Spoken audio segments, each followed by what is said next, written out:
자, 제가 지금 화면에 포토샵을 띄우고 있는데요. 뭔가 하나 이제 보여드리려고요. 음, 포토샵을 다루시면은 좋은 게, 일단은 웹사이트 모양을 그리는데 사실 전통적으로 가장 많이 사용되던 게 이제 포토샵이었어요. 그래서 포토샵으로 웹사이트의 밑그림을 이제 그린다 라고 보시면 돼요.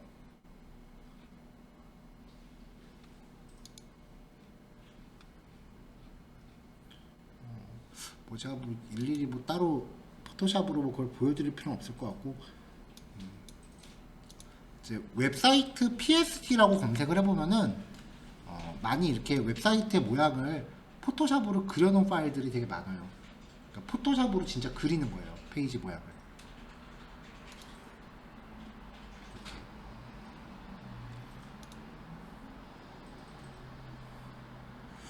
뭔가 다운로드 받을 수 있는 게 없나?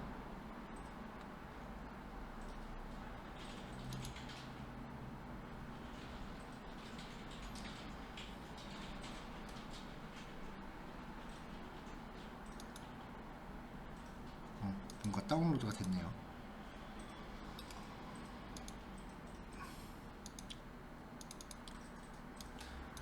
자, 다운로드를 받으면은 이렇게 PST 파일이 나오는데 이게 포토샵 작업 파일이죠. 더블 클릭하면은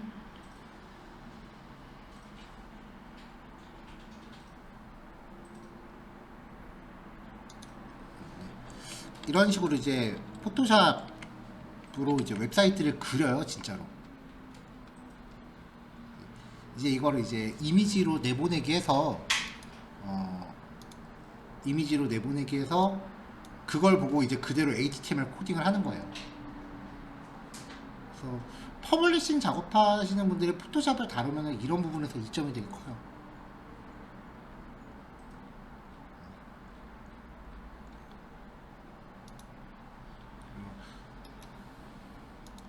이제 사이트를 그리고요. 이렇게 진행을 하는데 예전에는 포토샵으로밖에 못하는 효과들이 꽤 많았어요. 근데 지금은 그런 효과들이 실사 이미지를 제외하고는 전부 다 CSS만으로 충분히 커버가 되기 때문에 사실 일일이 포토샵으로 이렇게 그림을 다 그릴 필요성은 좀 줄어들었어요. 실사 이미지만 따로 이제 포토샵으로 보정을 해서 써도 되니까. 그래서 예전에는 이런 식으로 이제 포토샵으로 웹페이지 모양을 그리고 한번 다시 킬게요. 이렇게 그리고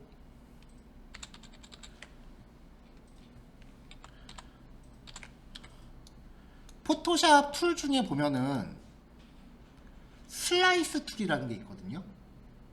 크롭 툴이랑 같은 그룹에 있어요. 얘가 잘라낼 영역을 이렇게 쭉 잡아줘요. 대체로 이제 클릭할 수 있는 단위로 이렇게 쪼개요. 이게 발전돼서 div 박스 배치하는 게 된 거예요. 그래서 열심히 쪼개요.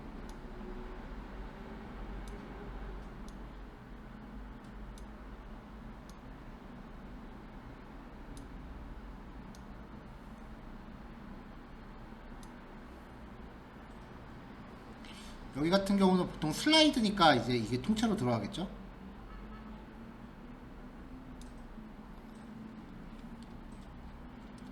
그 다음에 여기서도 이만큼 잘리고, 그 다음에 이렇게 하나, 뭐 어떤 느낌인지 알겠죠. 이렇게 조각조각을 내요. 그러면은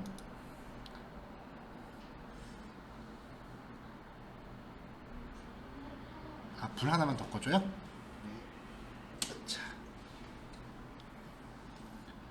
예전에는 세이브 포 앱이었는데 익스포트. 익스포트가 이제 내보낸다는 뜻이에요. 여기 보면 세이브 포 웹이라고 있거든요. 이걸로 선택을 하면 이 이미지 형식이 GIF인지 PNG인지 결정하는데 보통 웹용은 PNG를 많이 쓰고요. 이렇게 해놓고 세이브 하면은 거기 폼에서 이미지 온리가 있고 HTML 앤드 이미지가 있어요. 저장을 하면 이건 되게 옛날 작업 방식 알려드리는 거예요. 요즘은 이렇게 작업 안 해요. 자, 제가 잘라낸 대로 아까 그린 대로 이미지가 이렇게 조각조각이 나 있고요. 이거를 웹페이지로 이렇게 묶어서 만들어줘요. 근데 이 작업 방식이 되게 위험한 게 아까 제가 잘라낸 거 있죠. 그 조각 낸 거 있잖아요. 그 조각을 죄다 테이블 태그로 만들어 버려요. 그러니까 웹사이트를 테이블 태그로 다 구성을 한 다음에 조각난 이미지를 마치 퍼즐 조각 맞추듯이 그 자리에 갖다 놓는 거예요. 그래서 예전에는 이런 식으로 작업을 했는데 이렇게 작업을 하니까 웹브라우저 종류별로 커버를 못하는 경우가 너무 많이 생겼어요. 그래서 이렇게 작업하면 이제 웹 표준이고 웹 접근성이고 1도 확보 안 되니까 이런 작업은 하지 말고 우리 div 태그로 손수 하나하나 코팅하자. 그런 식으로 이제 해서 포토샵에 이런 좋은 기능이 천덕꾸러기가 됐죠. 그러다 보니까 뭐 아직까지도 그 페이지 작업할 때 포토샵이 손에 익으신 분들은 이렇게 사이트 디자인을 포토샵으로 하시는 분들도 계시기는 한데 요즘은 이런 데 들어갈 실사 이미지 정도만 포토샵으로 작업을 하고 사이트 전체 모양을 그리는 거는 다른 도구들을 많이 써요. 이제 프로토타이핑이라고 하거든요. 프로토타이핑 툴이라고 하면은 몇 가지 종류가 많이 나오는데 그 많이 대표적으로 쓰이는 게 첫 번째가 일단 어도비 XD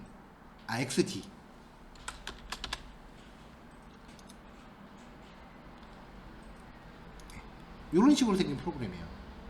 페이지 모양을 하나하나 그린 다음에 링크를 눌렀을 때 일로 이동한다 이렇게 화면에 이동 플로우를 세팅할 수 있어요.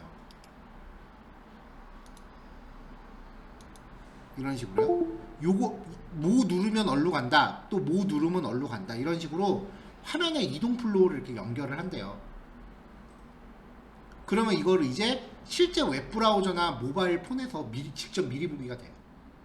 약간의 애니메이션 효과도 넣어주고요. 근데 얘가 처음 나왔을 때는 무료라서 와 좋다 하면서 저도 한번 써봤는데 이게 어느 틈엔가 은근슬쩍 유료화가 되더라고요.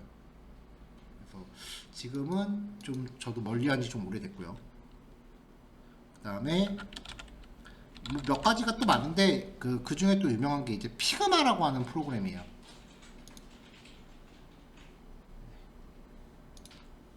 얘는 웹브라우저 기반으로 동작을 하는 건데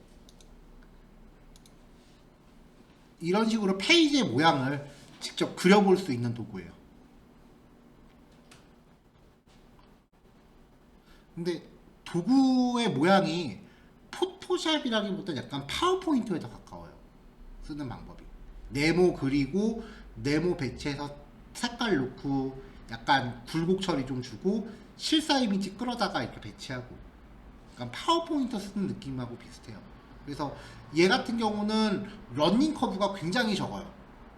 이걸 쓰기 위해서 공부하는 그 거의 공부를 안 하다시피 해도 바로 쓸 수 있긴 한데 문제는 네모만 갖다가 이렇게 이쁘게 만드는 거는 저는 자신 없어요.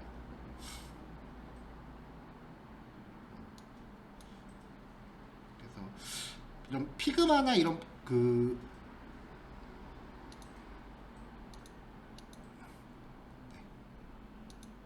프로토타이핑 툴이라고 검색을 해보면 요즘 유행하는 툴들 이렇게 쭉 그 정리해 놓은 글들이 되게 많이 있거든요. 이런 거 몇 개 읽어보시고 이 중에 뭐가 좀 제일 잘 나간다는 것 같다, 그런 식으로.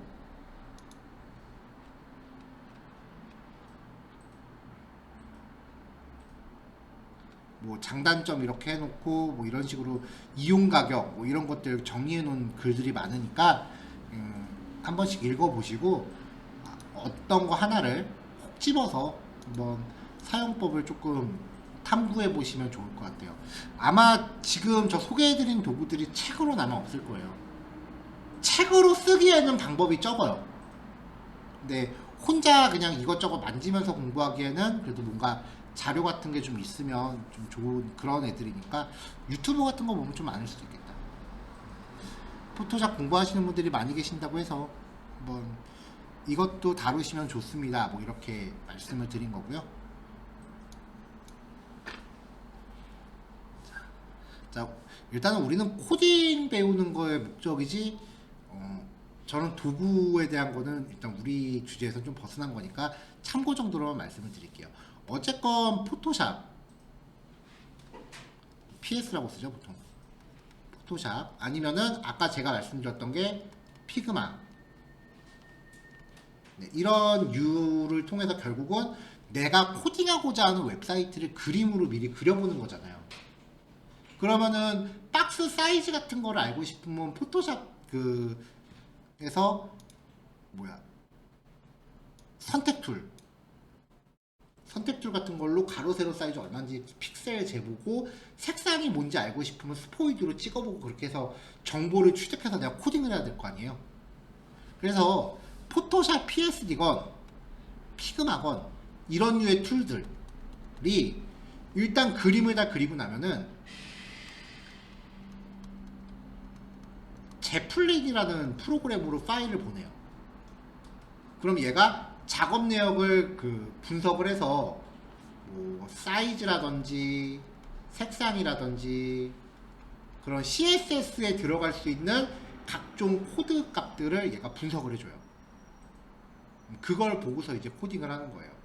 제 생각에는 포토샵 같은 거 공부하면서 이런 것까지 같이 알려주면 되게 좋을 것 같긴 한데 아마 이거 얘가 좀 포지션이 좀 애매한 게 전문적으로 코딩하는 사람들은 얘는 아무래도 도구니까 잘 안 다루려고 하고요.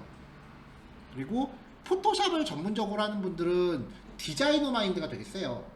그러니까 나는 얘 미술하는 사람이라는 마인드가 되게 세갖고 이런 코딩 친화적인 도구들은 또 잘 안 만지려고 들어요. 그래서 얘는 진짜 현업에 있으신 분들 입소문 타고서 아름아름 퍼져 있는 도구예요.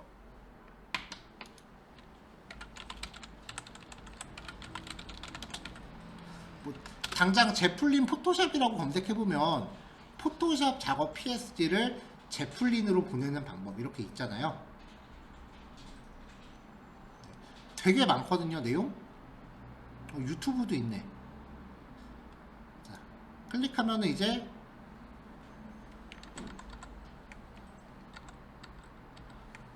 포토샵에 뭔가 깔면 그 포토샵 익스텐션에 이제 제플린이라고 깔린대요.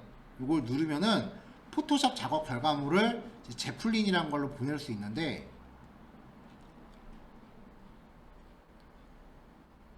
이건 포토샵 화면이고 해서 쭉 가보면은 네, 이런 식으로 이제 포토샵에서 작업한 게 제플린이라는 화면으로 들어와요. 그래서 보면은 여기 이렇게 선택했을 때 아 여기 사이즈가 얼마고 이렇게 정보가 바로바로 볼 수 있게끔 나오는 거죠. CSS 코드도 제시가 되고요. 그래서 포토샵 공부하시는 분들은 거기서 끝나지 말고 안 그러면은 도대체 포토샵하고 코딩하고 무슨 상관이야 라는 느낌이 들 거예요. 그거를 연결해주는 도구가 있다라는 거는 꼭 염두를 하세요. 아무래도 좀 디자인 친화적인 영역이기 때문에 저도 이런 정보는 알고 있었는데 디테일한 사용 방법은 사실 저도 잘은 몰라요. 많이 봤어요. 그 주변에서 디자인하는 그 친구들이 저거 쓰면서 이제 저기에서 정보 뽑아서 코딩에 적용하는 거를 많이 봤어요.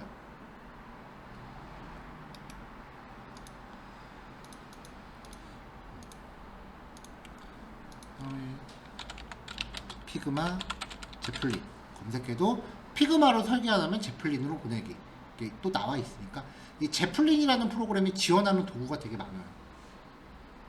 자 이제 각설하고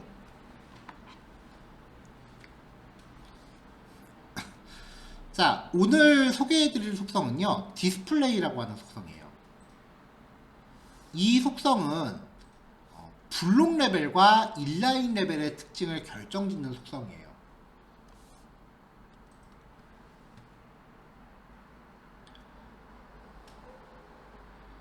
값들이 되게 많아요. 자, 일단 기본은 이거예요. 디스플레이 블록, 디스플레이 인라인. 우리가 블록 레벨 요소라고 부르는 애들이 이 디스플레이 속성을 블록으로 자동으로 갖고 있는 거예요. 이 디스플레이 속성은 모든 HTML 태그가 기본값을 다 갖고 있어요. 그래서 문단 요소에는 블록이 들어가 있고요. 인라인 요소에는 이제 디스플레이 인라인이라는 값이 있어요. 특징이 디스플레이가 블록으로 잡혀 있으면 블록 레벨의 특징은 위드스웨이트가 동작한다 했죠. 인라인으로 적용되어 있으면은 일단 줄바꿈 안 하고 위드스웨이트가 지정이 안 됩니다. 자, 일단 여기까지만 먼저 검증을 해봅시다.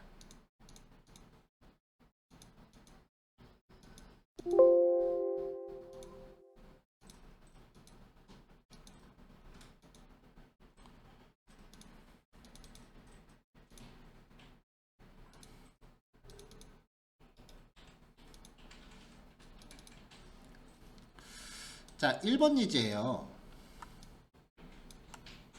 자, 제가 화면상에 div 태그 2개 하고요. 누누이 말하지만 CSS 지금은 속성 값들을 실험한다는 느낌으로 접근하셔야 돼요. 그래서 이 속성들의 특성들을 여러분들이 캐치를 하셔야 돼요. div 태그 2개가 있고 스판 태그 2개가 있습니다. div는 주황색으로 배경 줬고요. 스판은 핑크색입니다. div와 스판 모두 넓이 100, 높이 50으로 줬습니다. 자, 그럼 div 넓이 100에 높이 50 이렇게 있고, 두 번째 div 문단을 구성하죠. 그러니까 얘는 밑에 줄로 내려서 100에 50이 될 거예요. 그 다음에 스판 태그, 얘는 백날 사이즈 줘봐야 안 먹어요. 인라인 요소이기 때문에. 그래서 사이즈 없이 밑에 이렇게 들어갈 거예요.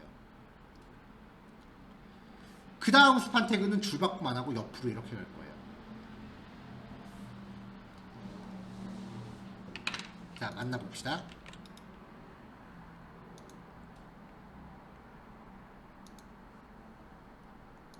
자, 이렇게요. div 태그는 줄바꿈이 되고 위드스랑 헤이트도 적용이 되어 있습니다. 근데 스판 태그 2개는 줄바꿈 안 하고 위드스 헤이트 적용이 안 되어 있어요. 여기서 div 태그한테 디스플레이 인라인을 주고요. 스판 태그한테 디스플레이 블록을 주면은 이 둘의 특성이 바뀌어요. 그리고 스판 태그의 사이즈가 먹기 시작하고 div 태그는 사이즈를 안 먹어요. 이렇게 바뀌는 거죠. 그러니까 우리가 블록 레벨 요소와 인라인 레벨 요소를 구분하는 그 특성을 갖게끔 해주는 속성이 디스플레이 속성이다.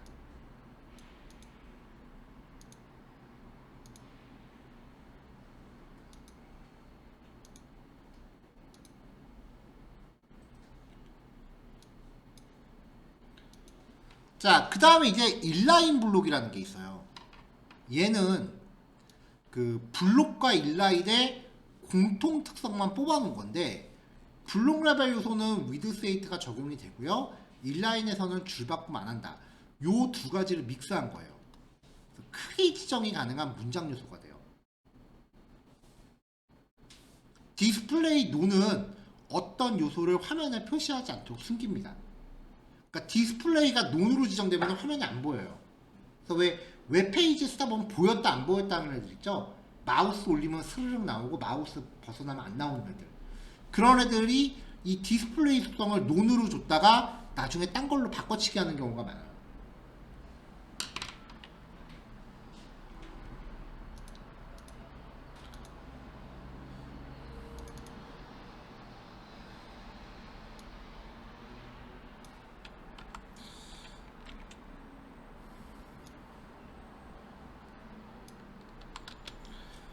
자, div 태그 두 개한테 width 200, height 200을 주고요.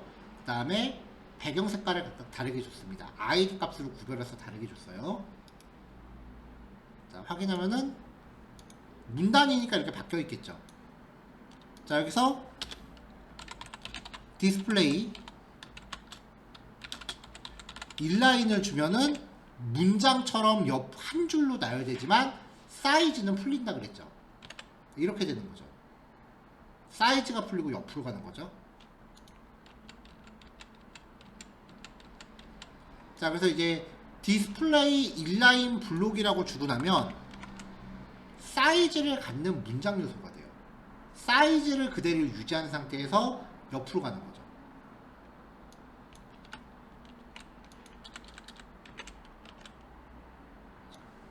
자, 이렇게 하다가 이제 자리가 모자르면은 그 문장 줄바꿈 하듯이 이렇게 줄바꿈 하는 거예요.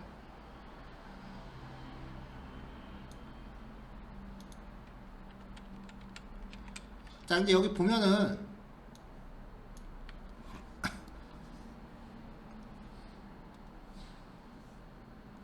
요 공간 있죠, 요거. 이게 뭘까요?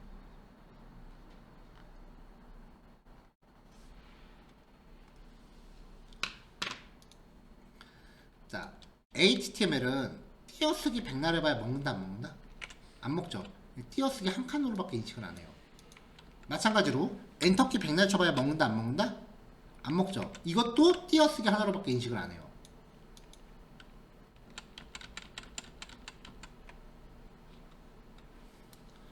자, 현재 얘하고 얘는 디스플레이 속성에 의해서 하나의 문장처럼 구성된 겁니다. 자, 문장 하나, 문장 둘, 그 사이에 엔터키와 들여쓰기. 그러면 여기는 뭘로 인식한다? 띄어쓰기 하나로밖에 인식 안 한다. 그러니까 요 사이의 공간은 소스 이쁘게 작성하겠다고 이렇게 줄바꿈 해놓은 거. 요거예요. 여기를 줄여버리면 딱 붙죠. 근데 그렇다고 해서 모든 코드를 우리가 다 한 줄로 짤 수는 없을 거 아니에요. 이렇게.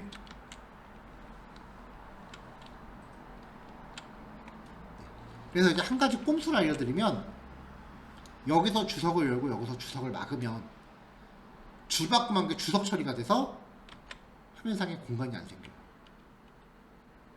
이거는 하는 일종의 꼼수예요. 자, 이거는 그냥 디스플레이 인라인 블록의 특성을 소개해 드리려는 코드고요.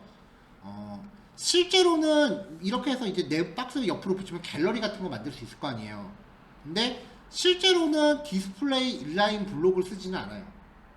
그냥 속성의 특성만 말씀을 드린 거고, 디스플레이 속성은 블록, 그 다음에 인라인, 요거 두 가지를 구별하는 게 제일 중요합니다. 이렇게 따닥따닥 붙어서 갤러리처럼 만들어야 될 일이 있다면 차라리 그 플로트 혹은 플렉스라고 하는 기법을 사용하지 디스플레이 속성을 직접적으로 제어하거나 그러진 않아요. 지금 드린 얘기는 참고로 기억하시고요.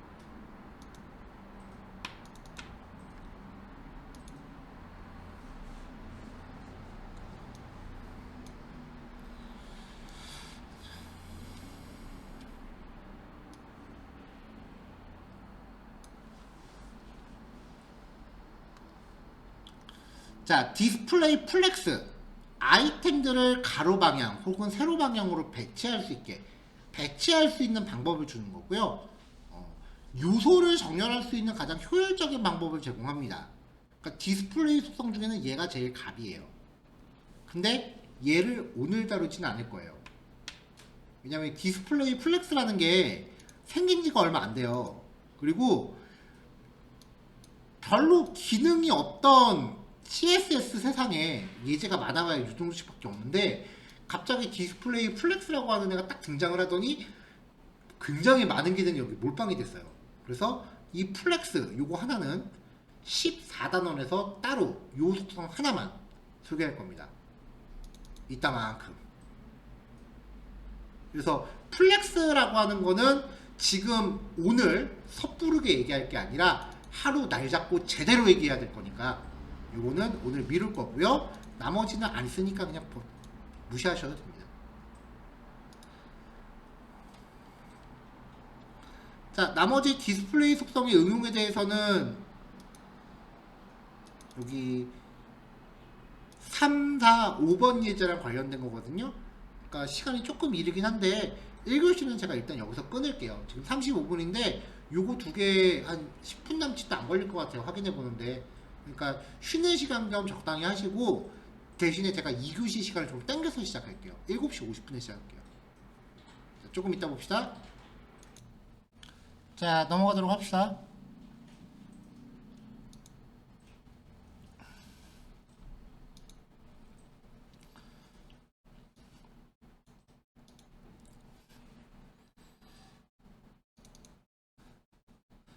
자, 샘플을 하나 만들어 볼게요. 일단은 여기다 그림 하나를 아무거나 끼워 넣고 HTML 페이지에서 요거는 안 따라 하셔도 됩니다.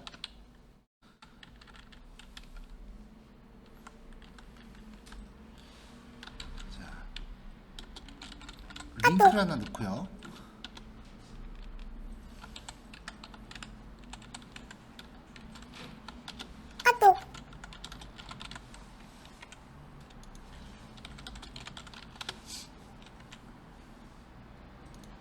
자, 링크를 놓고 얘를 한번 확인해 볼게요. 자, 그럼 이제 여기 위에 마우스가 이렇게 올라가죠. 자, 여기에 이 링크 안에다가 그림을 하나 넣어볼게요.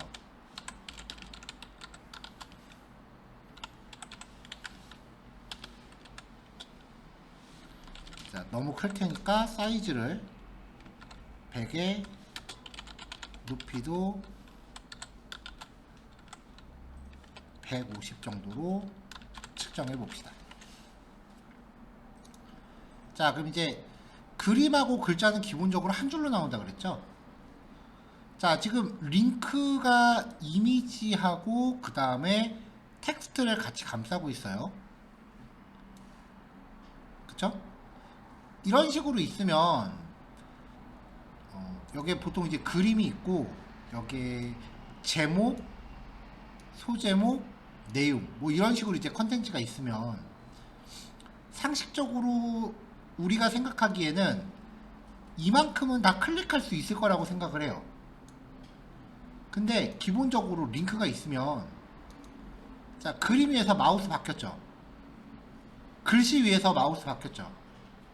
근데 그림하고 글씨를 벗어난 곳에서는 마우스가 안 바뀌어요. 클릭을 못 한다는 얘기예요. 그러니까 링크가 아무리 얘네들을 다 감싸고 있어도 딱 요 영역 안에서만 클릭이 돼요.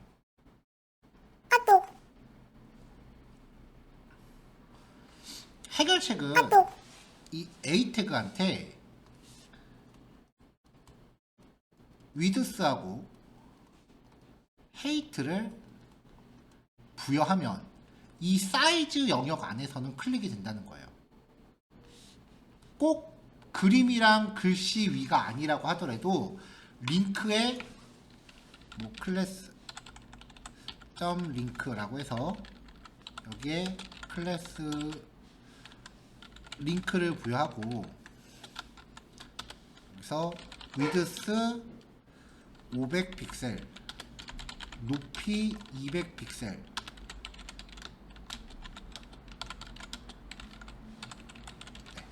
영역을 확인하려고 그 테두리를 좀 쳐볼게요.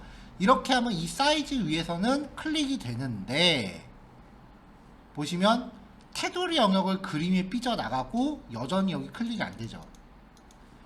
왜 그러느냐? 링크는 기본적으로 HTML 구분이 인라인이에요.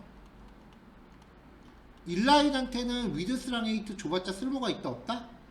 없다. 이걸 적용하려면 어떻게 해줘야 돼요? 디스플레이 속성을 블록으로 바꿔줘야 돼요. 그래서 이 링크에다가 디스플레이 속성을 블록으로 바꿔주면 그제서야 이 사이즈가 작용이 되고 이 사이즈 영역 안에서는 마음껏 클릭할 수 있게 된다고요. 마우스 커서 다 바뀌어 있죠. 그러니까 이게 일종의 공식처럼 작용을 해요. 일정 영역 안에서 클릭을 다 하고 싶으면 링크에 무조건 디스플레이를 블록으로 바꾸고 시작하는 거예요. 위드스가 없으면 div 태그의 기본 특성처럼 동작을 합니다. 디스플레이가 블록이니까. 헤이트도 없으면. 자, div 태그의 사이즈, 가로축은 부모를 가득 채우고 높이는 내용만큼만. 가로는 부모를 가득 채우고, 지금 가득 찼죠? 높이는 내용만큼만. 이 영역은 다 클릭할 수 있죠. 그러니까 이거를 일종의 공식처럼 기억하시면 돼요. 자, 그래서 링크 영역을 확장하기 위해서는 A 태그한테 width, height를 부여하면은 그만큼 클릭 가능한 영역이 확장이 되는데 A 태그가 인라인 레벨이기 때문에 디스플레이 속성을 블록으로 지정해야만 처리가 가능하다라는 겁니다.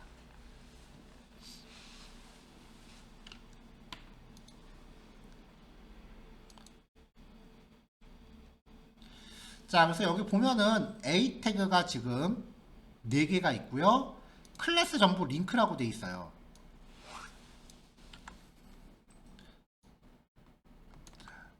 아직까지는 CSS 속성이 이렇게 여러 네, 개가 소리가 잘 안 한꺼번에 들립니다. 나오면 어떻게 동작하는지에 대해서 예측하기가 좀 어려울 테니까 속성을 한 줄씩 줘가면서 어떻게 바뀌는지를 보셔야 돼요. 이게 CSS 코드가 조합이 되는데 그 조합되는 패턴들이 일종의 공식처럼 좀 정해진 것들이 좀 있어요. 자, 링크 4개인데 전부 인라인이니까 한 줄로 들어가죠. 자, 여기에 폰트. 자, 폰트 속성은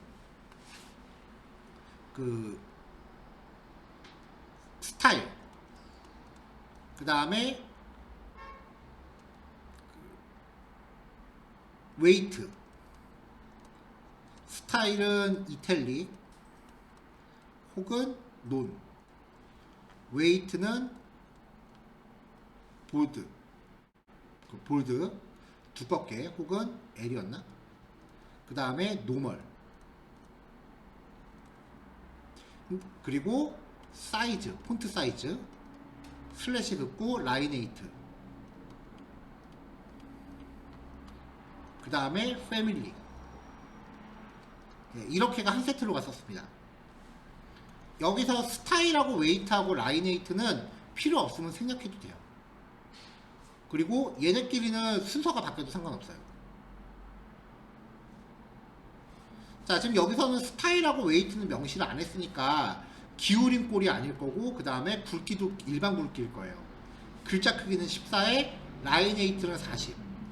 라이네이트는 한 줄의 높이라 그랬죠. 40픽셀의 가상의 공간을 갖고 높이 14짜리가 글자 가운데 나와요. 다음 줄도 40픽셀짜리 높이를 갖고 가운데 나오고. 줌소리 안 들린다고. 줌소리가 안 들려. 잠시만요. 그러네. 마이크가 꺼져 있네. 미안합니다. 줌이 마이크가 꺼져 있었네요. 네. 자, 그럼 다시 설명할게요. 여기. 자, CSS 속성이 한꺼번에 다 튀어나오면은 알아보기, 한꺼번에 예측하기가 아직은 좀 훈련이 덜 돼 있으니까 코딩할 때 한 줄씩 집어넣으면서 얘네가 모양이 어떻게 바뀌는지를 보시면 돼요. 그래서 폰트 같은 경우는 아까 얘기했다시피 일단은 폰트 스타일, 그 다음에 웨이트, 그 다음에 사이즈, 슬래시 긋고 라이네이트,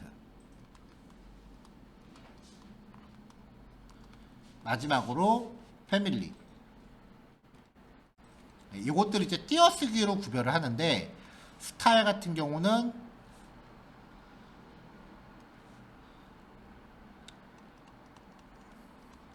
이탈릭하고 노멀, 웨이트는 볼드하고 노멀, 폰트 사이즈는 뭐 적절히 주면 되고 라이네이트, 패밀리 이렇게 들어가는데 얘네들끼리는 순서가 바뀌어도 상관없고, 필요 없으면 얘네들은 생략해도 된다. 하지만 사이즈하고 패밀리는 반드시 줘야 돼요. 폰트로 한꺼번에 쓸 때는. 자, 그럼 여기는 지금 스타일하고 웨이트가 없으니까 그냥 기울이지 않은 상태로 일반 굵기로 나온다는 얘기고요. 그 다음에 라인 웨이트가 40이니까 한 줄에 40픽셀의 공간을 갖고 여기에 14픽셀짜리 글자가 써집니다. 다음 줄도 40픽셀의 공간을 갖고 이렇게 써집니다. 그래서 한 줄의 높이 속성인데 이렇게 만들어지면 자연스럽게 여기가 높이가 40이 되거든요. 이만큼이. 그러니까 이거를 줄간격이라고 설명하는 사람들이 가끔 있어요. 줄간격은 아니에요. 엄밀히 말해서. 자, 이렇게 하고 글자 크기 굴림. 자, 저장하면 이제 굴림체로 적용이 될 거고 이 라인 웨이트 높이가 40이 될 거예요. 얘는 지금 높이가 14란 얘기죠. 자, 그 다음에 상하 여백은 0, 좌우 여백은 15. 여기 좌우로 여백이 15씩 생겼어요. 얘도 여백이 15가 생기겠죠. 마진은 서로 마주보면 겹치는데 패딩은 그런 거 없어요.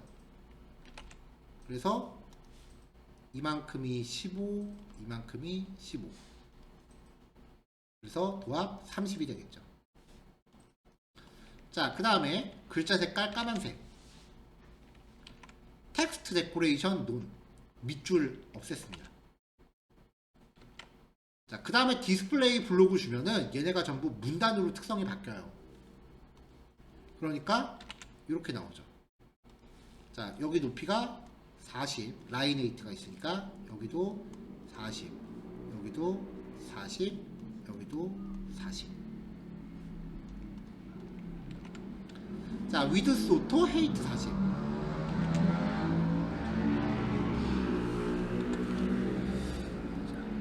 자, 그래서 보면은 지금 링크의 높이가 디스플레이 블록이니까 40으로 잡혀 있는 거죠. 디스플레이 블록 줘서 박스처럼 만들었고 높이가 40이에요. 그러니까 지금 링크가 아까 요만큼의 영역이 나왔는데 이 박스 높이가 40이라고요. 넓이는 5토니까 좌우로 가득 찼겠죠. 그 상태에서 라인 웨이트도 지금 40이죠. 라인 웨이트도 한 줄이 40이죠. 근데 라인 웨이트는 그만큼의 높이를 갖고 글자가 가운데 오는 거잖아요. 만약에 라인 웨이트가 없으면 박스 크기는 40인데 글자는 계속 위에 붙어 있을 거예요. 라인 웨이트를 빼면은 40픽셀짜리 높이에서 글자는 위에 붙어 있어요. 그러니까 여기서 이제 라인 헤이트와 박스의 헤이트가 동일하면 텍스트를 박스 안에서 새로 중앙 정렬 효과를 가져와요.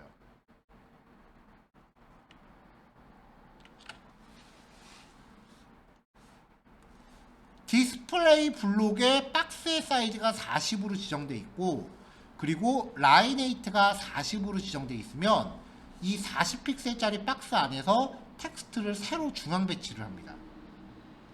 이런 식으로 전혀 아닐 것 같은 애들이 모여서 생뚱맞는 효과를 가져와요. 그래서 CSS가 심오해요.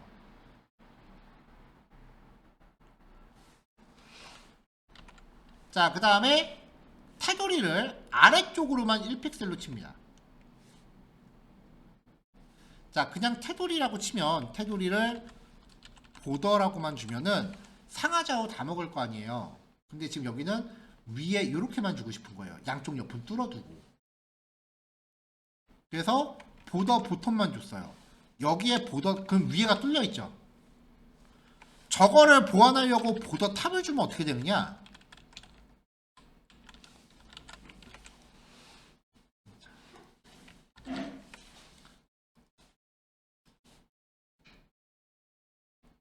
자, 이렇게 박스가 하나 있고 이렇게도 박스가 하나 있는데 얘네들이 전부 보더 탑을 일단 가져간다고요.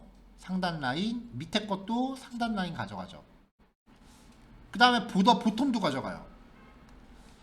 위에 박스가 하단 라인 가져가고 얘도 하단 라인 가져가고 그러다 보니까 여기처럼 이렇게 테두리가 겹치는 영역이 생기는 거예요. 겹친 거 보이나요 지금? 그래서 보톰하고 탑을 같이 주는 게 아니라 그냥 한쪽으로만 일관되게 줘요. 그럼 첫 번째 거만 위에 뚜껑만 닫아주면 되잖아요. 자, 링크라는 클래스를 갖고 있는 것 중에 첫 번째 거, 퍼스트 차일드만 보더 탑 뚜껑을 닫는 거죠. 반대로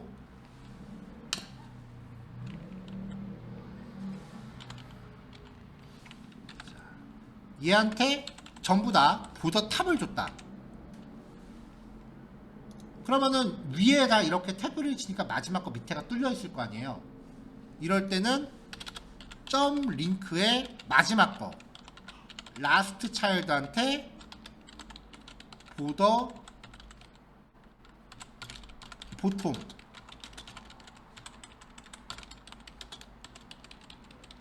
이렇게 밑에 뚫린 데를 막아주면은 이제 보완이 되겠죠.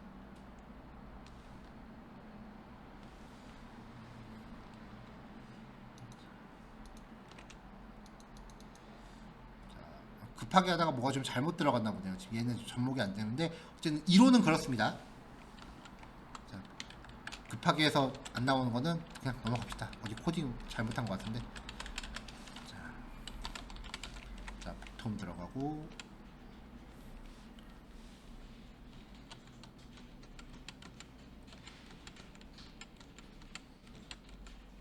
퍼스트 차일드한테 위에 뚜껑 닫아주고. 자, 이렇게 해놓고 이제 점 링크한테 마우스가 올라갔을 때 배경 색깔 바꾸면 이제 이런 효과가 나오는 거죠. 그러니까 여기에서 지금 요점은 링크한테 사이즈를 주기 위해서는 디스플레이 블록을 부여하는 거에서 시작을 해요. 이걸 부여하면은 이제 사이즈가 적용되기 시작을 합니다. 그럼 이제 내가 클릭하고 싶은 영역이 이제 확장이 돼요. 요 박 사이즈만큼. 그리고 이걸 씀으로 인해서 같이 사용해야 되는 여러 가지 데코레이션 코드들이 좀 있다는 거예요. 그래서 이런 것들을 이제 한 줄씩 코딩하면서 어떻게 바뀌는지 확인을 해보시고, 그리고 완성이 되면은 링크 하나 선택해서 여기 CSS 코드들 들어가잖아요. 그쵸? 얘네들을 이렇게 하나씩 꺼봐요. 껐을 때 모양이 어떻게 바뀌는지 이런 것들을 이제 추적해 보면은 이제 CSS 효과가 눈에 보이기 시작하는 거죠.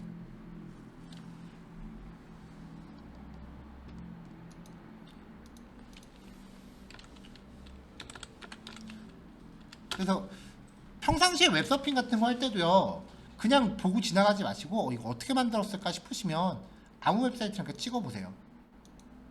그리고 여기 CSS가 나올 거 아니에요? 이런 것들이 어떻게 작용하는지. 자, 패딩을 뺐더니 여백이 싹 없어졌네요, 여기. 그쵸? 패딩을 주면은 그만큼 여백이 이렇게 생기는 거죠. 배경 색깔, 테두리, 라이네이트. 그쵸? 라이네이트가 접목되면은 그 영역만큼 세로 쭉 중앙으로 온다고요.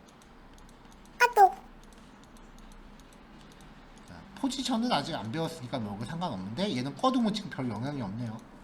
그쵸?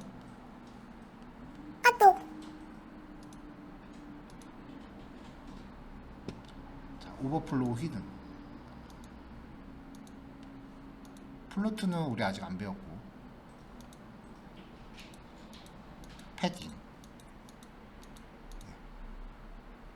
마진. 마진이 자, 지금 이 연합뉴스라고 하는 이 글자에다가 마진 라이트를 적용하면 옆에 거를 민다 그랬죠. 그래서 마진 라이트를 끄면은 여기 요 뉴스, 요 기사 텍스트가 밀렸던 게 다시 풀리니까 당겨지는 거죠, 얘가. 얘가 지금 마진 라이트만큼 옆으로 밀려있던 거예요. 그래서 마진 라이트를 주면은 이렇게 글자가 밀렸다 당겨졌다 하죠. 이런 식으로 눈에 보이는 게 있으면은 한번 껐다 켰다 해보세요. 어떻게 작용하는지.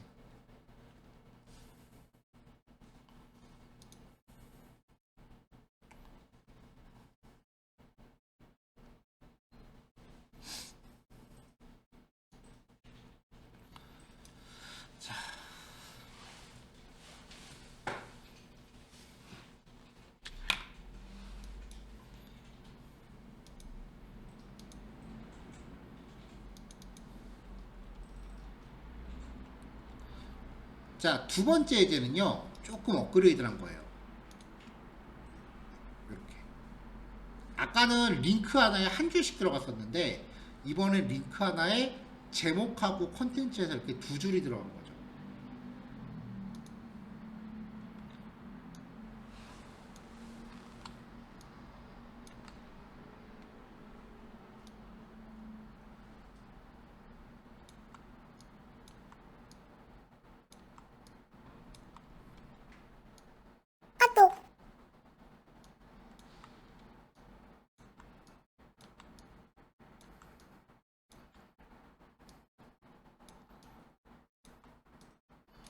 자, 요거는 아까 태그, 아까 그 CSS를 그대로 응용을 한 건데요.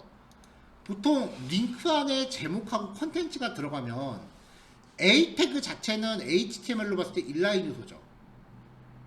자, 그럼 인라인 요소면은 문장이잖아요. 자, 문장 안에 문단이 들어가는 게 맞나요? 안 맞죠? 문장 안에는, 문장은 문장끼리밖에 못 섞여요. 그래서 링크 안에 뭔가 넣고 싶으면 사실은 스판 태그밖에 답이 없어요. 링크 안에 div를 넣는 거는 원칙적으로 안 되는 얘기예요. 그러니까 A 태그 안에 문단을 구성하는 태그를 넣으면 안 되는데 요즘은 그냥 이 정도는 무시하고 다 넣는 추세이긴 합니다. 하지만 링크 안에서 여러 개의 문단을 구성하고 싶으면 스판을 놓고 스판을 문단처럼 쓰기 위해서 디스플레이 속성을 블록으로 바꾸는 게 원칙적으로 맞아요. 자, 그래서 이렇게 했는데 이거 얘네들은 죄다 문장이기 때문에 그냥 놓고 보면 되게 볼품없어요. 문장이니까 다 한 줄로 가는 거죠.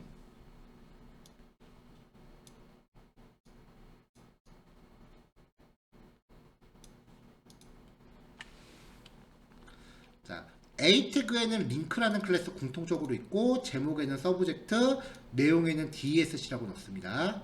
자, 먼저 링크. 자, 아까는 글자 크기 14에 40이라고 줬는데 라인에이트를 주는 거는 텍스트가 한 줄일 때밖에 안 돼요.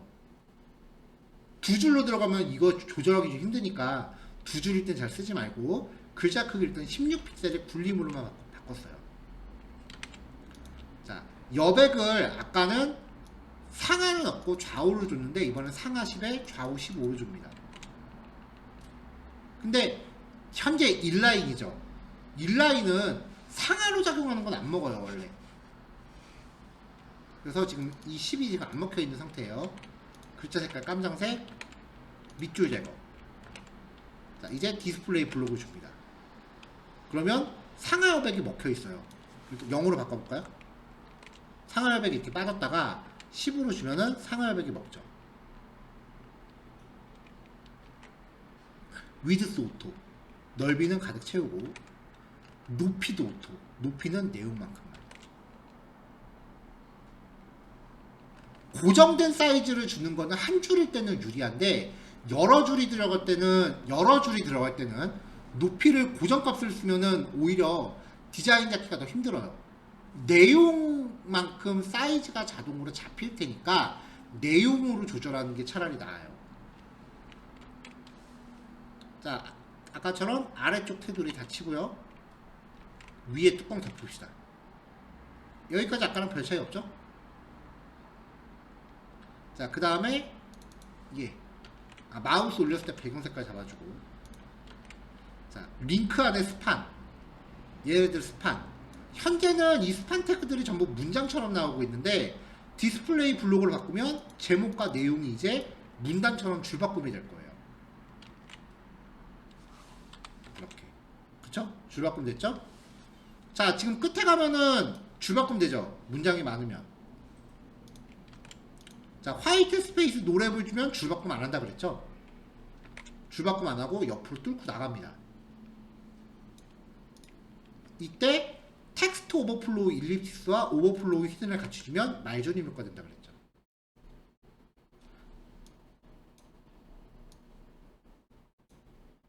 여러분들 기분 알아요. 저거 분명히 배웠던 거긴 한데 네가 거기서 왜 나와? 거의 지금 거의 그런 느낌일 거야. 자, 제목 부분 글자 굵게 16에 글자 크기 16에. 근데 제목하고 내용이 너무 붙어 있는 것 같으니까 내용 제목한테 아래쪽으로 여백을 주면은 그만큼 밀릴 거 아니에요. 패딩이나 마진이나 밀어낸다는 건 똑같아요. 마진은 진짜 다른 애를 미는 거고 패딩은 지가 뚱뚱해짐으로 인해서 옆에 걸 밀리게끔 하는 거예요. 밀리죠? 자, 그 다음 DESC 영역. 내용은 글자 크기가 좀 작아야지. 사이즈 12. 다 됐어요. 이렇게 만들면은 이제 좀 그래도 뭔가 형태가 갖춰진 애들이 좀 나오죠. 이렇게 이 특성들이 어떤 효과를 주고 어떻게 서로 결합이 돼서 어떤 결과를 가져오는지 그런 것들을 부단히 그 실습을 통해서 케이스를 많이 쌓아 두셔야 돼요. 이게 CSS 코드가 어려운 게 이론들도 있지만 결과적으로 이런 이론을 조합하기 위해서 그 여러 가지 사례를 본인들이 보고서 익혀야 된다는 게 좀 힘든 부분이에요. 그리고 전혀 생뚱맞은 애들끼리 모여갖고 의도치 않은 결과를 만들어내니까 거의 도대체 이 코드가 여기서 왜 나오지? 그런 느낌이 많다고요. 근데 이유 없는 코드는 없다는 거.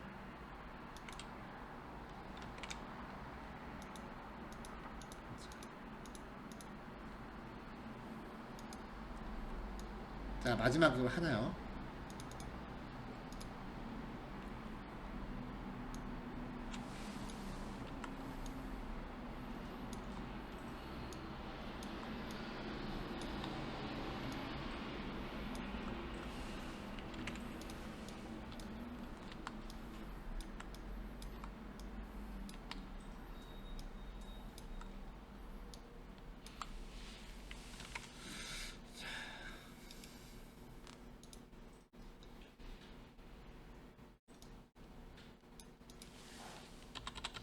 자, 요런 형태를 만들었어요.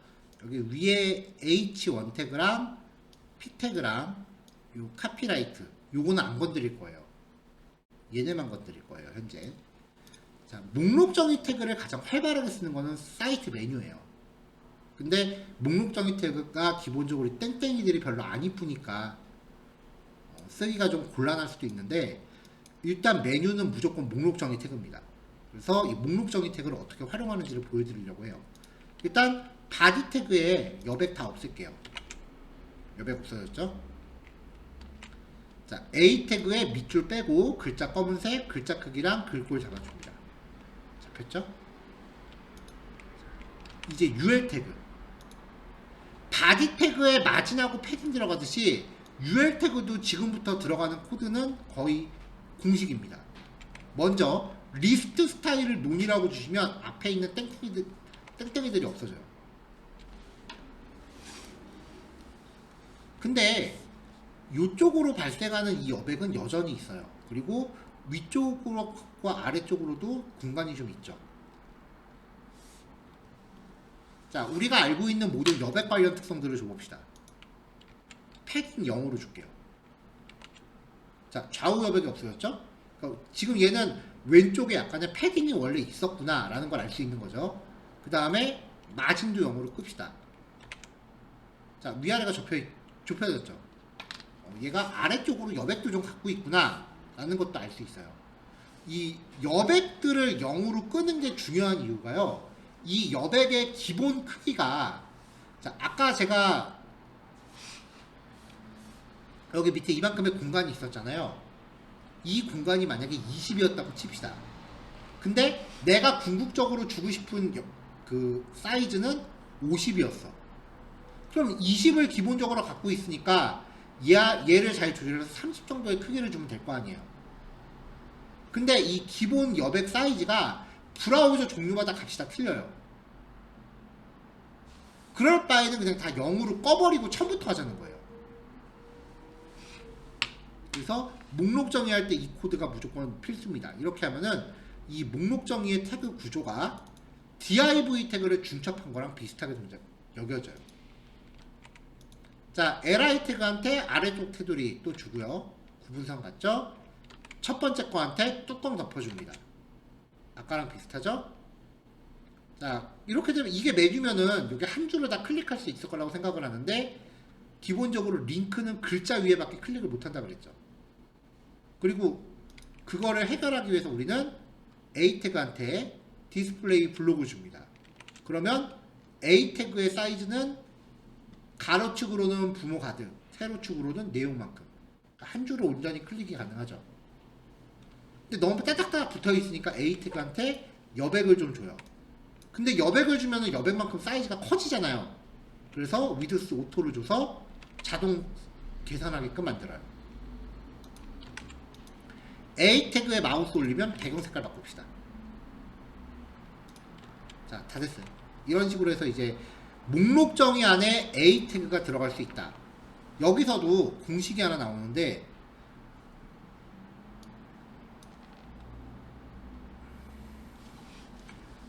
메뉴는 목록 정의 태그에서 시작합니다. 근데 메뉴라는 거는 어차피 클릭을 해야 되는 거기 때문에 목록 정의 태그 안에 li 안에 일단 a가 무조건 들어가요. 그러니까 ul이 있고 그 안에 li가 있으면 그 안에는 무조건 a로 시작해요. 이건 거의 10중 8구 보시면 돼요. 이 안에서 영역이 나눠진다라고 하면은 스판들을 여러 개 넣을 수는 있을 거예요. 근데 여기까지는 공식이에요. 이거랑 세트로 다니는 게 먼저 ul 태그한테 이걸 줘요.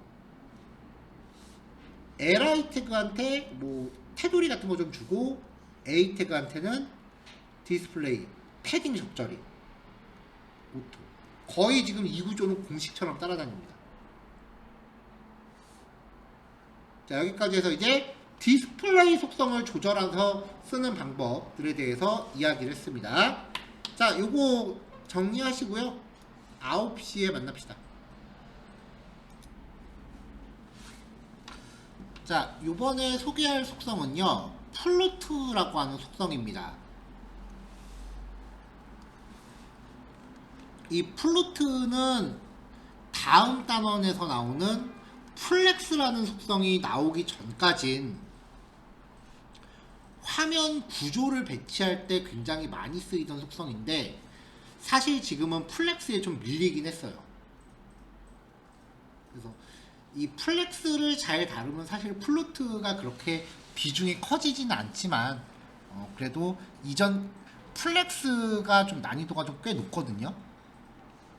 그러면 이제 나는 플렉스를 안 쓸 거다 라고 하면은 플루트만으로도 원하는 효과를 낼 수 있기는 해요. 배울 때는 플루트가 조금 더 쉬운데 실제로 쓰려고 하면 플루트의 작업량이 한 100이라고 치면요, 플루트의 난이도는 30, 그 다음에 활용할 때 작업량은 100, 플렉스의 난이도는 80, 작업할 때 작업량은 30. 약간 이런 느낌이거든요.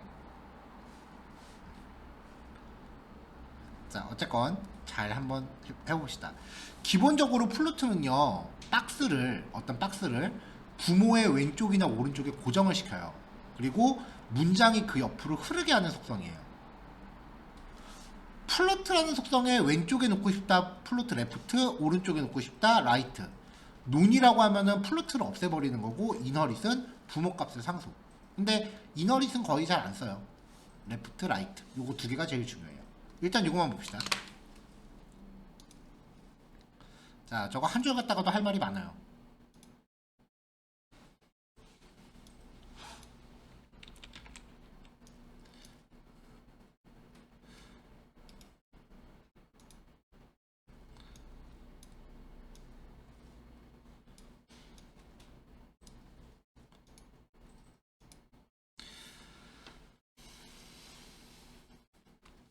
자, div 태그로 박스1이라는 애를 하나 놨고요. 그 안에 이미지 태그가 있죠. 샵 박스1 안에 있는 이미지 선택자 이렇게 돼 있고요. 박스의 넓이를 300으로 잡았어요.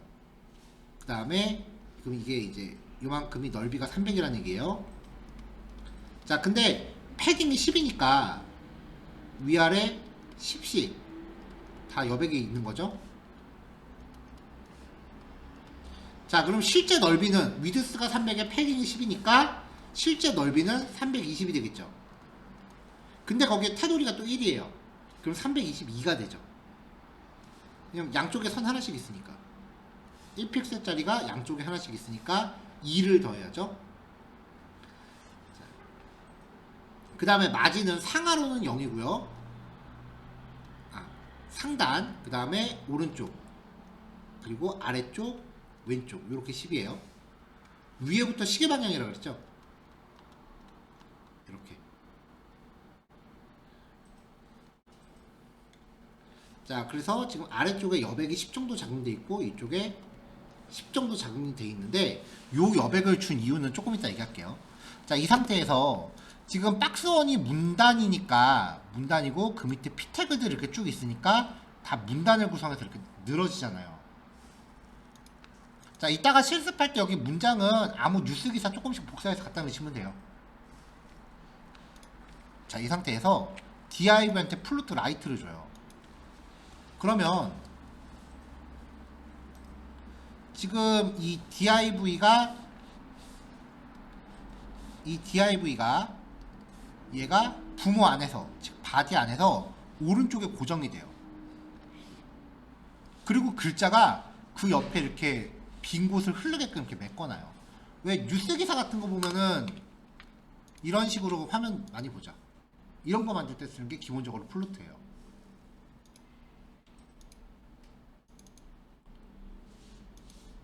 자, 그럼 얘한테 지금 이 화면에서 플루트 레프트라고 주면 박스가 왼쪽에 오고 글자는 이렇게 들어가겠죠? 자, 처음에 마진이 없었으면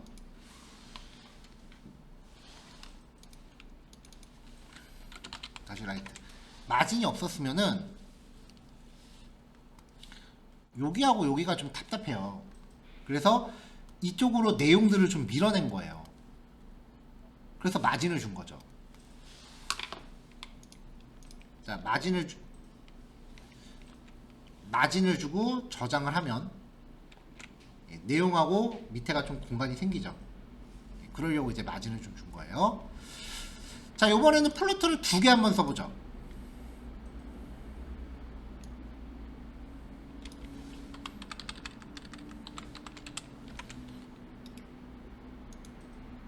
자, 박스 2개가 있고요. 사이즈 150에 200 핑크, 150에 200 주황색. 박스 2개 있고 그 밑에 내용들이 있어요. 박스 2개 있고 밑에 내용 있죠. 자, 여기서 첫 번째 박스는 플루트 레프트를 줘요. 그럼 이 핑크색이 왼쪽에 고정이 되는 거죠. 자, 플루트는 지금 박스 2 없어진 거 보이세요? 플루트는 한번 이렇게 자기 위치를 고정하고 나면은 다른 애들을 지 옆으로 끌고 올라오려고 들어요. 근데 그 밑에 박스가 있잖아요. 또 박스의 기본 특성은 뭐예요? 문단 구성이죠. 그러니까 얘는 지 자리를 지키려고 들어요. 빈 곳으로 끌고 올라오려는 애랑 버티려는 애가 이렇게 충돌이 나니까 박스2가 찌그러져요. 내용만 이렇게 남고. 자, 이 상태에서 박스2한테 플루트 라이트를 주면은 오른쪽에 공간 텅텅 비죠. 거기서 지가 오른쪽을 차지해요. 그럼 내용은 어떻게 되겠어? 가운데로 밀려 올라오죠. 이렇게. 자, 화면의 공간이 좁아지면 이제부터 치약 짜듯이 글자가 이렇게 짜집니다. 어느 순간 딱 맞으면 딱 들어맞겠죠? 그리고 더 좁아지면 이제 지들끼리 이렇게 벗어나기 시작을 할 거예요. 자, 반대로 지금 넓이가 150인데 지들끼리 사이즈가 커지기 시작하면 글자가 있는 공간이 좁아지겠죠? 이런 식으로. 그렇죠? 박스가 커져도 글자가 좁아질 거 아니에요? 자, 여기서 그러면은 이번엔 퍼센테이지로 줘봅시다. 70%에 얘는 30%. 둘이 합쳐서 100 딱 되죠? 그럼 가운데 공간이 남겠어요? 안 남겠죠? 자, 지금 벗어난 거는 바디 태그가 요만큼 여백을 갖고 있기 때문에 그래요.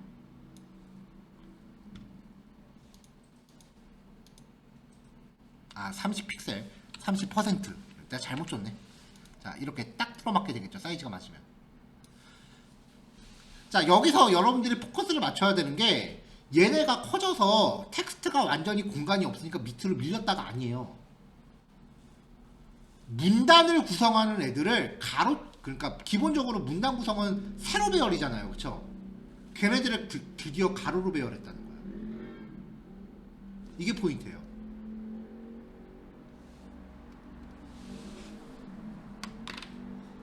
자, 그게 3번입니다. 30%, 70% 이렇게.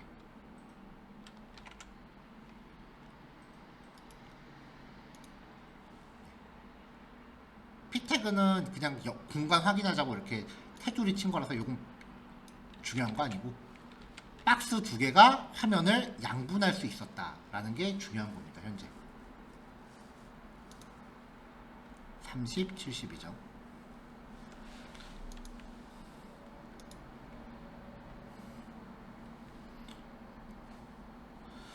자, 그 다음 내용을 이야기하기 전에 새로운 가상 클래스를 하나 소개할게요.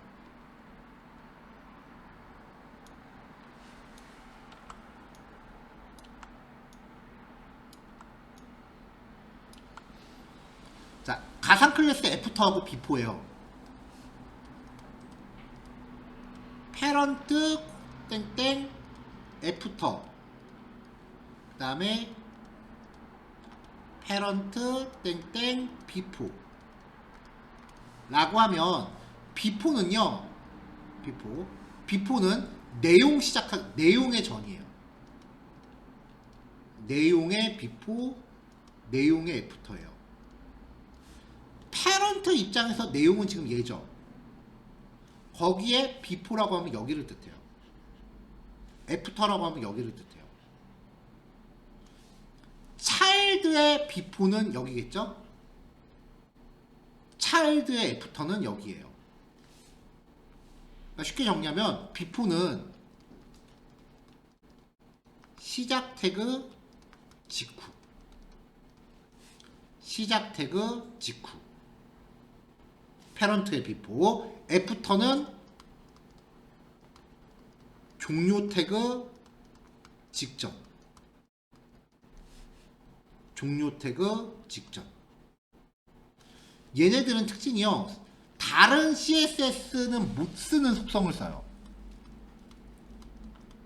컨텐트라는 속성을 써요. 여기에다가 뭐라고 내용을 적으면 이 안에 컨텐트는요, 비포나 애프터로 썼을 때 그 지정된 위치에 인라인 요소를 넣어요. 눈에 안 보이는 가상의 인라인 요소를 넣어요. 자, 그래서 자, div parent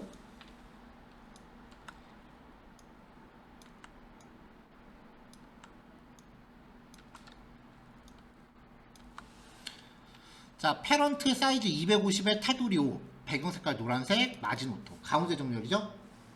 그 안에 차일드 200에 100, 테두리 5, 배경 주황색, 마진 오토, 또 가운데 정렬이죠. 그러니까 이렇게 만들었다고요, 기본적으로. 자, 이건 뭐 대단한 예제 아니에요. 그냥 가상 클래스 하나 소개하는 기능이에요. 자, 이 상태에서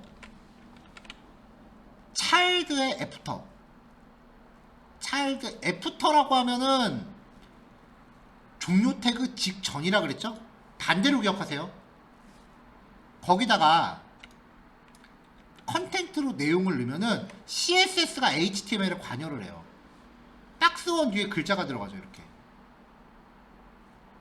근데 인라인 요소라고 그랬잖아요. 그러니까 문장처럼 옆으로 갑니다. 디스플레이 블록 주면 얘 차일드의 애프터라고 하는 이 문장이 문단이 되는 거죠. 차일드의 비포, 시작 태그의 직후예요. 근데 그냥 쓰면 얘도 인라인이니까 컨텐츠랑 이렇게 한 줄로 들어가는데 디스플레이 블록 주면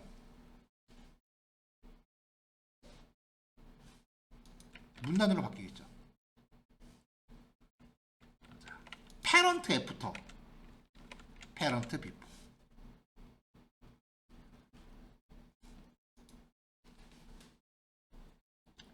자, 이런 식으로 이제 그 CSS가 어느 정도 HTML에 관여하는 게 되는데 이게 뭐 많이 쓰이지는 않아요.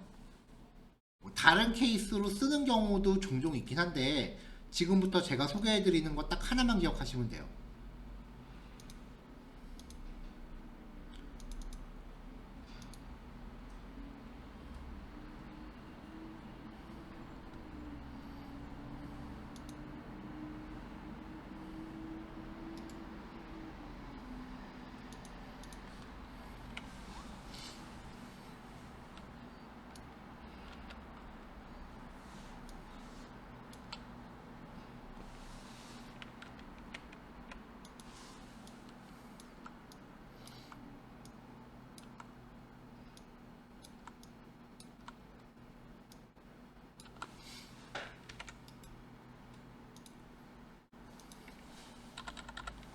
자, 그림, 문단 이렇게 있습니다.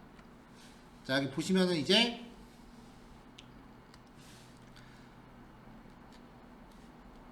이렇게 두 개의 문단 영역을 잡아놓고 그림, 그 다음에 설명, 그림, 설명 이렇게 가정한 거예요.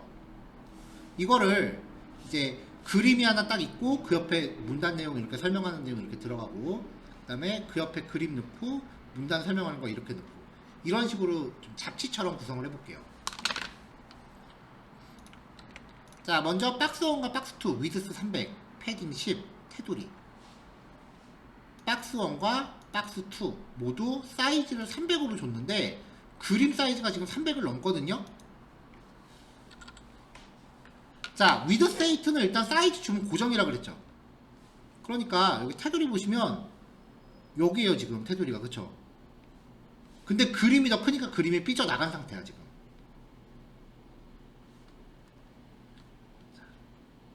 자, 여기 선이 너무 휘어갖고 옅어서 잘 안 보이실지도 모르겠으니까 여기를 색깔을 좀 바꿔봅시다.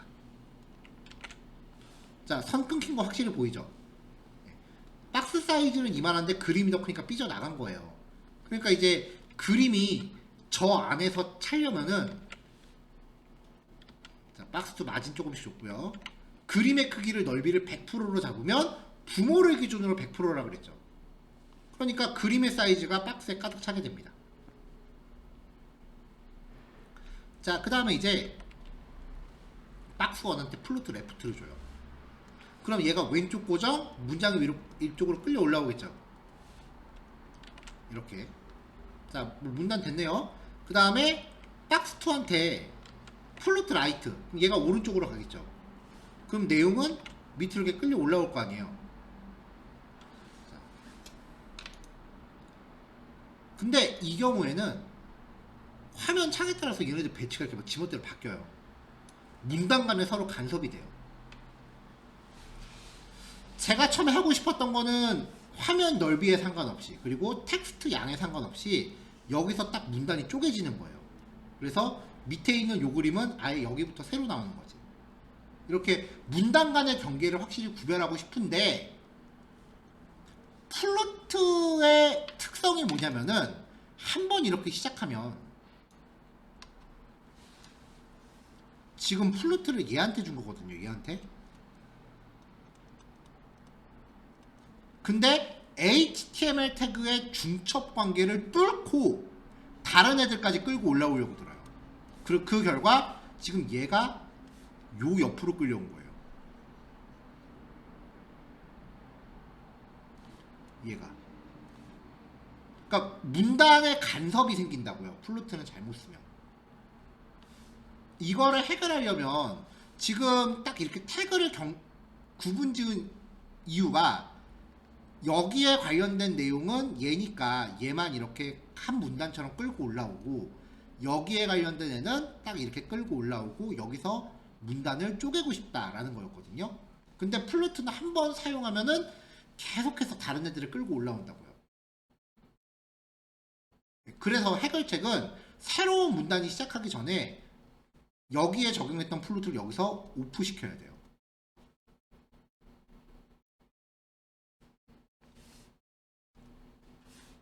자, 지금 여기 이렇게 내용이 들어가고 여기가 끝나는 지점이죠. 여기서 박스 1한테 적용한 플루트를 오프를 시켜줘야 여기서 새로운 플루트가 시작하는 거예요. 자, 그럼 아까 그 오프되는 지점 가리켰던 게 뭐예요? 클리어라는 클래스의 애프터. 애프터가 종료 태그 직전이라 그랬죠. 딱 요 지점이잖아요. 여기에 일단 다운표를 딱 치면은 내용은 없는데 비어있는 인라인 요소가 들어가는 거예요. 그리고 디스플레이 블록으로 바꿔요.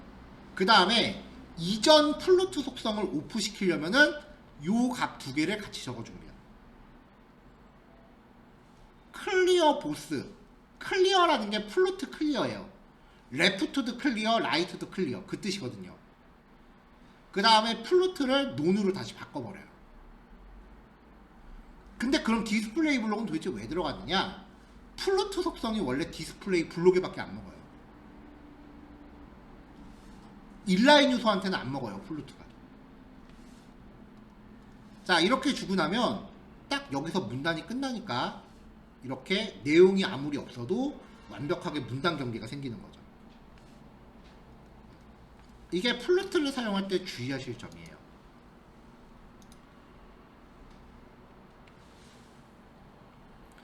자, 그러면 자, 이거예요. 자, 새로운 문단을 시작하기 위해서는 이전 플루트를 오프 시켜야 됩니다. 지금 요 얘기한 거죠. 두 번째 내용은요. 6번 예제예요. 6번 예제. 그래서 이거 같은 내용인데 6번 예제는 조금 이따 보기로 하고, 그래서 이전 플루트 속성을 해제하려면 부모가 끝나기 전 혹은 새로운 문단이 시작하기 전에 플루트 논과 클리어 보스가 적힌 요소를 배치해야 되는데, 적용된 블록 레벨 요소를 배치해야 되는데, 이걸 배치하기 위한 가장 좋은 방법이 애프터 가상 클래스를 적용하는 거죠. 그래서 요거 쓰는 것까지 봤죠? 자, 그 다음에 이제 HTML 태그가 중첩됐을 때는 플루트가 어떻게 동작하는지 봅시다.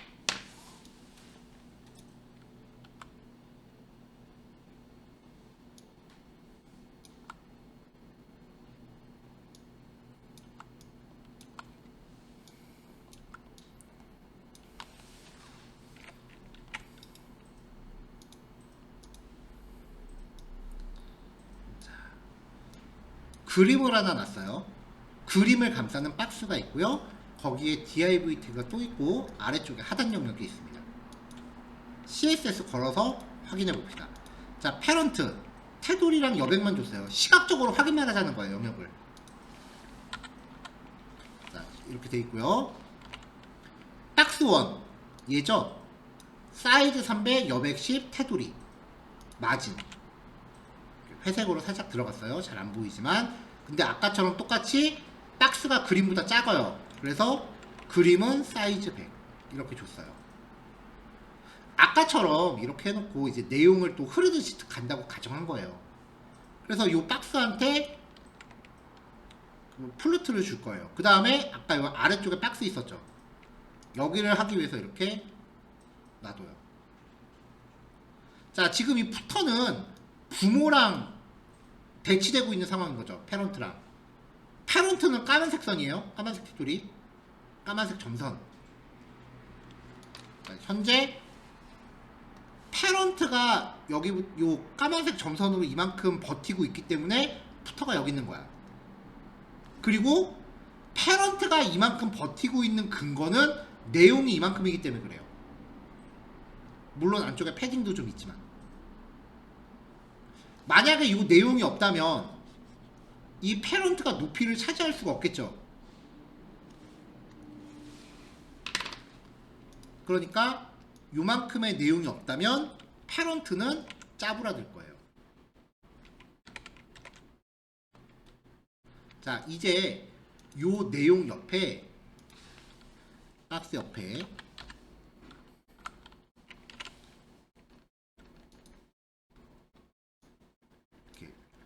글들이 있다고 치고, 글들이 있다고 치고,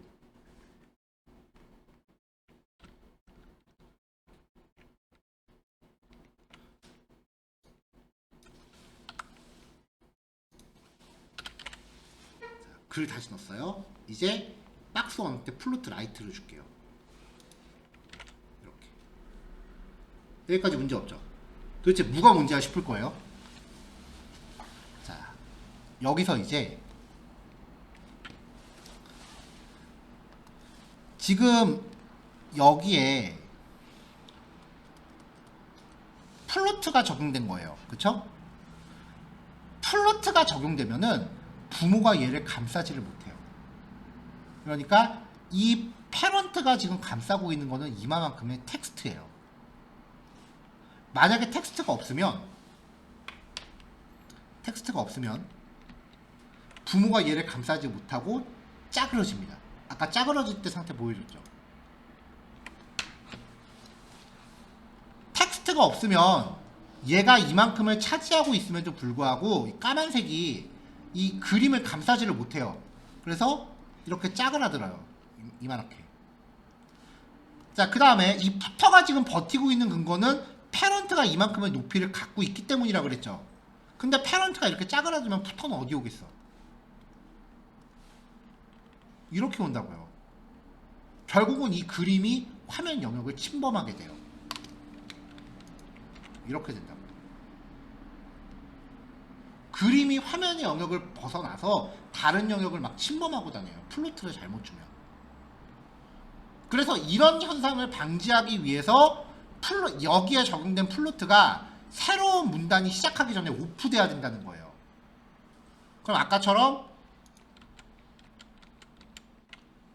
이 클리어라는 클래스의 애프터에다가 플루트를 오프시키는 처리를 넣는 거죠. 저는 이거 플루트 다 쓰고 나서 마무리한다라고 해서 플루트 마감제라고 불러요. 공식 용어는 아닙니다. 제가 만들어 쓰는 말이에요. 이렇게 주면은 깔끔하게 시작이 되죠.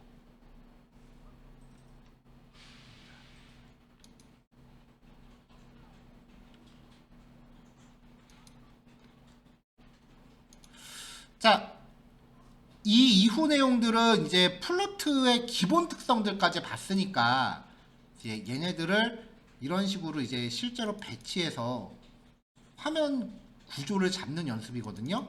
이런 식으로 화면 배치하는 거, 그리고 이렇게 실제 갤러리 형식도 짜보고. 요거는 우리 요번 주 내일이 금요일인가? 내일 우리 수업 있죠? 없나요? 잠깐만. 헷갈린다. 확인 좀 해봅시다.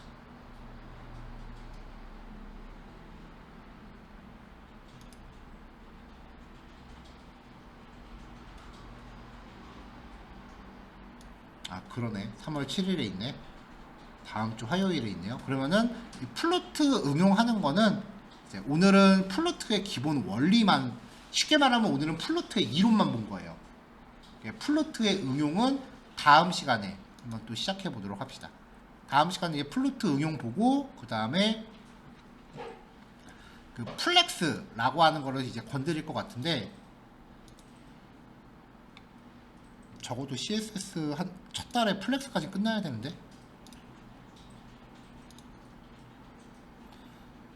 자, 웹 개발 화목금 수업이 얼마 남았나 봅시다. 다음 시간이 끝이네.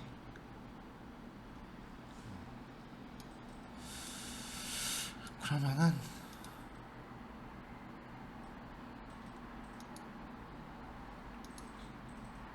일단은 다음 시간에 플루트 마무리하고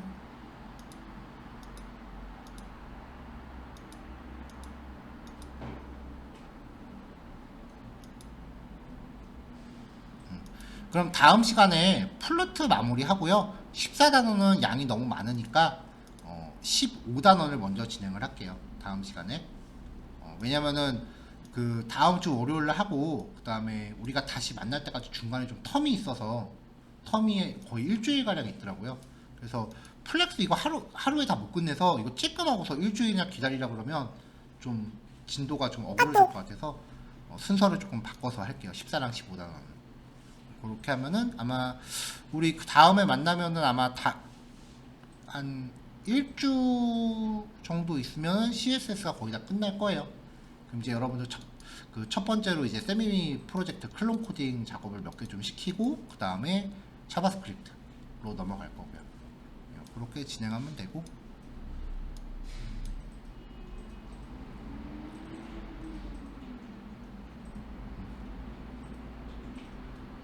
아무튼 오늘은 그렇게 해서 마무리하는 걸로 합시다. 자, 여기까지 내용 각자 실습해 보시면 되고요. 실습 다 하신 분들은 이제 정리하시면 될 것 같아요. 자, 온라인 참여하신 분들은 이제 각자 알아서 그 종료하시면 될 것 같습니다. 네, 이번 주 고생 많았고 그럼 다음 주에 봅시다. 수고하셨어요.